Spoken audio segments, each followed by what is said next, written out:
Assalamualaikum warahmatullahi wabarakatuh. Mohon izin dosen, izin memperkenalkan diri. Nama saya Cynthia Priyamanalu, Prodi TPHD, NRP 5822-3214351. Saat ini saya akan mempresentasikan mengenai protein. Protein berasal dari bahasa Yunani yaitu proteios, yang artinya pertama, penting atau utama. Protein mempunyai peranan penting pada organisme hidup, struktur, reproduksi, dan fungsi. Protein adalah senyawa organik kompleks berbobot molekul tinggi yang merupakan polimer dari monomer asam amino yang saling dihubungkan dengan ikatan peptida. Molekul protein ini mengandung karbon, hidrogen, oksigen, nitrogen, dan kadang kala juga fosfor dan sulfur. Protein berperan penting dalam struktur dan fungsi semua sel dalam makhluk hidup dan virus. Yang kedua adalah ciri-ciri dari protein. Yang pertama, suatu makro molekul karena berat molekulnya besar, ribuan sampai jutaan. Yang kedua, strukturnya tidak stabil terhadap beberapa faktor seperti pH, radiasi, temperatur, medium pelarut organik, dan deterjen. Yang ketiga, terdapat ikatan kimia lain sehingga menyebabkan terbentuknya lengkungan rantai polipeptida menjadi struktur 3 dimensi protein. Yang keempat, umumnya terdiri dari 20 macam asam amino. Yang kelima, reaktif dan sangat spesifik karena terdapat gugusan samping yang reaktif dan susunan khas struktur makromolekul. Ketiga adalah struktur protein. Yang pertama adalah struktur primer. 1.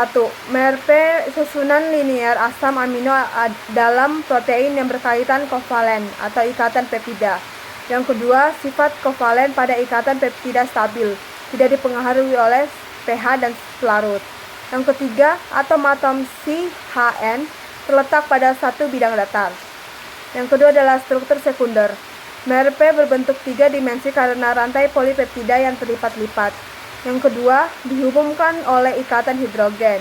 Yang ketiga, bentuk spiral A helix, B head, dan spiral random helix poly L dan protein. Yang keempat adalah terdapat pada tropomisin, kolagen, wall, albumin, serum sapi. Yang ketiga adalah struktur tersier.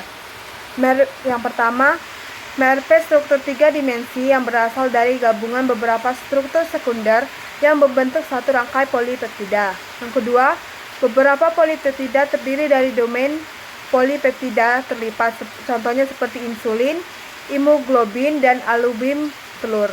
Yang ketiga yang adalah dihubungkan oleh ikatan dilipida, jembatan garam, ikatan hidrogen, dan interaksi hidrofobik. Yang keempat adalah struktur kuarter. Struktur kuarter protein dibentuk oleh 2 atau lebih rantai polipeptida yang saling dihubungkan oleh aliran elektrostatik dan aliran hidrogen. Yang kedua, protein dengan struktur kuarter ini sering disebut dengan oligomer dan bagian-bagian membentuk oligomer disebut dengan promoter atau monomer. Contohnya kolagen, miosin, dan kasein. Keempat adalah sifat fisiko-kimia protein.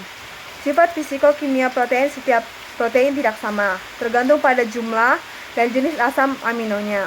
Yang kedua, berat dari molekul protein itu sangat besar. Yang ketiga, ada protein yang larut dalam air, ada juga yang tidak larut dalam air, tetapi semua protein tidak larut dalam pelarut lemak. Yang keempat adalah bila ditambah dengan garam, daya larutnya akan berkurang akibat protein terpisah sebagai endapan. Proses pemisahan protein ini disebut dengan salting out. Yang kelima adalah bila dipanaskan atau ditambah dengan alkohol, protein akan menggumpal.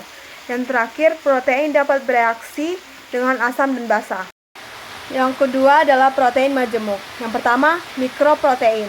Mikroprotein adalah gabungan protein dengan gugus KH terdapat pada putih telur, serum darah, urin wanita hamil.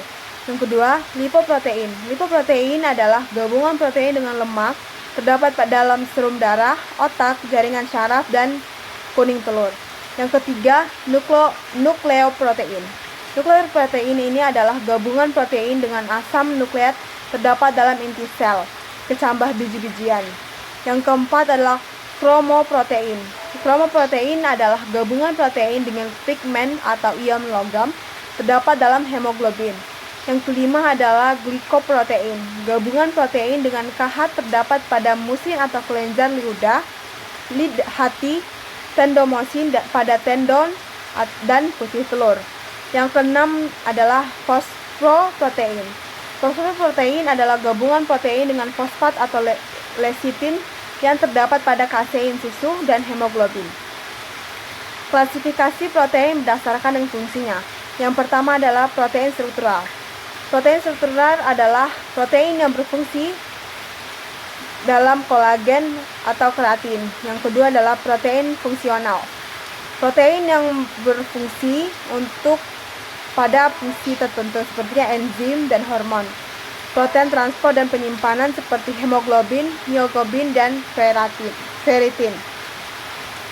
Klasifikasi protein yang selanjutnya adalah berdasarkan fungsi biologis.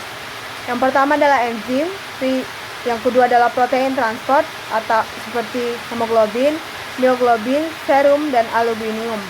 Yang ketiga adalah protein nutrien dan penyimpanan seperti gliadin atau gandum, ovalbumin atau telur, kasein atau susu, ferritin atau jaringan hewan. Yang keempat adalah protein koraktil yang seperti aktin dan tulin. Yang kelima adalah protein struktural yang seperti kolagen, keratin, dan fibrion. Yang keenam adalah protein pertahanan seperti antibodi, fibrinogen, dan trombonin atau bisa ular. Yang ketujuh adalah protein pengatur seperti hormon insulin dan hormon paratiroid.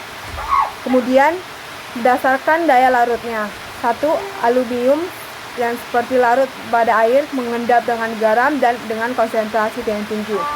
Kedua, globulin tidak larut pada air, larut dalam asam encer, mengendap dalam larutan garam konsentrasi tinggi. Yang ketiga adalah glutelin, tidak larut dalam larutan netral, larut asam dan basa encer.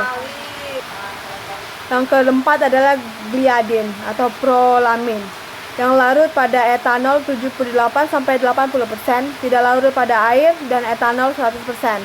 Yang kelima adalah histon, larut pada air, tidak larut dalam amonia encer, dapat mengendap dalam pelarut protein lainnya.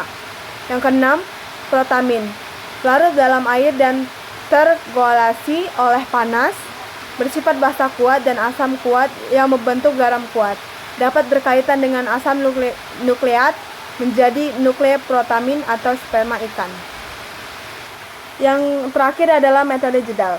Dalam metode Jedal terdapat 3 tahap kerja, yaitu yang pertama destruksi, ditambahkan H2SO4 pekat untuk mempercepat proses destruksi, ditambah dengan katalisator yaitu selenamium.